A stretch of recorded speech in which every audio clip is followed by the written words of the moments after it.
شادی، کاروبار، نوکری، مقدمات اور امتحانات کی مشکلات سے نکلنے کا مجرب ترین وظیفہ۔ بسم اللہ الرحمن الرحیم۔ حالات کی تنگی اور مختلف طرح کے مقدمات اور مالی مسائل میں آپ نے دیکھا ہوگا کہ ہم سب کتنے نا امید ہو جاتے ہیں۔ ایسے لوگ اگر سورہ فتح کی تلاوت کیا کریں تو یقینی طور پر ان کے ہر جائز عمل میں اللہ کی رضا اور فتح شامل ہوگی۔ جن کے بچوں کی شادیاں رک جائیں، کاروبار ٹھپ ہو جائے، امتحانات میں جیت کا امکان کم ہو، مشکل سفر پر نکلنا ہو، کسی سے قرض واپس لینا ہو، کوئی سرکاری کام پھنس جائے، گویا کسی بھی مشکل میں سورہ فتح کی تلاوت کرنے والے پریشان نہیں ہوتے۔ معزز ناظرین، حالات کی پریشانی سے انسان کا ایمان بھی ڈولنے لگتا ہے۔ وہ جس بات میں اپنی ناکامی دیکھ رہا ہوتا ہے، اللہ کے ہاں اس کی حکمت کوئی ہو سکتی ہے۔ اس لیے انسان کو اپنے ہر عمل میں اللہ سے نصرت مانگنی چاہیے تاکہ دنیا اس کے لیے سہل ہو اور ایمان کی دولت نصیب ہو۔ پیارے ناظرین، سورہ فتح قرآن کی 48ویں اور مکی صورتوں میں سے ہے جو 26ویں پارے میں واقع ہے۔ اس سورت کی پہلی آیات فتح مبین کے بارے میں ہے، اسی لیے اس سورت کو سورہ فتح کے نام سے یاد کیا جاتا ہے۔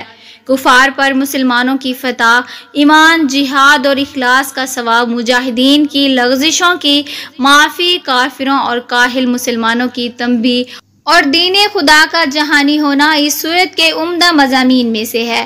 اس سورت کی پہلی آیات فتح مبین اور 18ویں آیات بیعت رضوان کے بارے میں ہے جو اس سورت کے مشہور آیات میں شامل ہے۔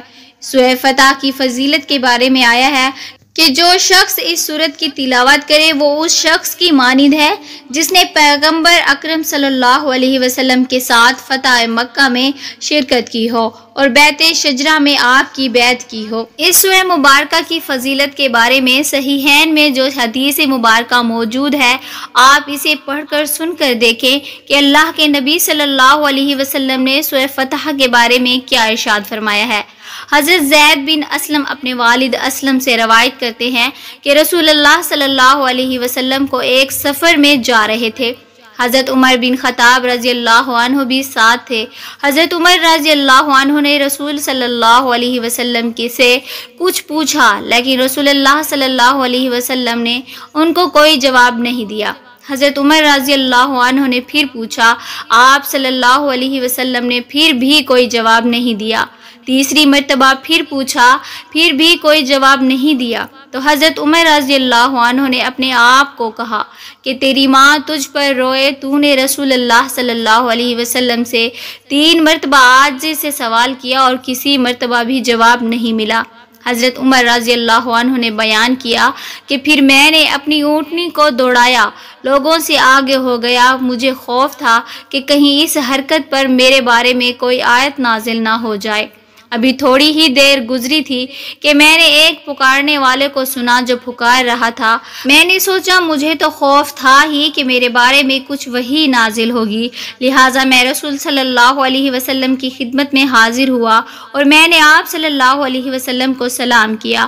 پھر آپ صلی اللہ علیہ وسلم نے فرمایا، اے عمر، آج رات مجھ پر ایسی صورت نازل ہوئی ہے جو مجھے ان سب چیزوں سے زیادہ پسند ہے جن پر سورج نکلتا ہے۔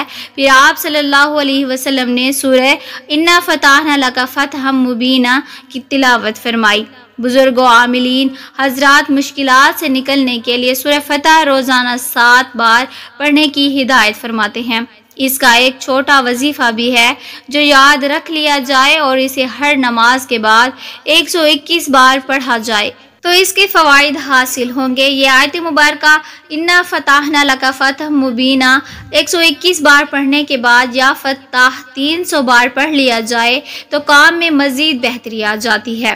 بے شک اے نبی، ہم نے آپ کو ایک کھلم کھلا فتح دی ہے تاکہ جو کچھ تیرے گناہ آگے ہوئے اور جو پیچھے سب کو اللہ تعالیٰ معاف فرمائے اور تجھ پر اپنا احسان پورا کر دے اور تجھے سیدھی راہ پر چلائے اور آپ کو ایک زبردست مدد دے اللہ تعالیٰ کے اس فرمان تک تاکہ مومن مردوں اور عورتوں کو ان جنتوں میں لے جائے جن کے نیچے نہریں بہہ رہی ہیں، جہاں وہ ہمیشہ رہیں گے، اور ان سے ان کے گناہ دور کر دے، اور اللہ کے نزدیک یہ بہت بڑی کامیابی ہے۔ محترم ناظرین، اللہ تبارک و تعالیٰ سے دعا کرتے ہیں کہ اللہ تبارک و تعالیٰ ہماری تمام جائز حاجات کو پورا فرمائے اور ہمارے کبیرہ صغیرہ گناہ معاف فرمائے، آمین یا رب العالمین۔ پیارے ناظرین، کومنٹ باکس میں اللہ کے 99 ناموں میں سے ایک نام ضرور ٹائپ کریں۔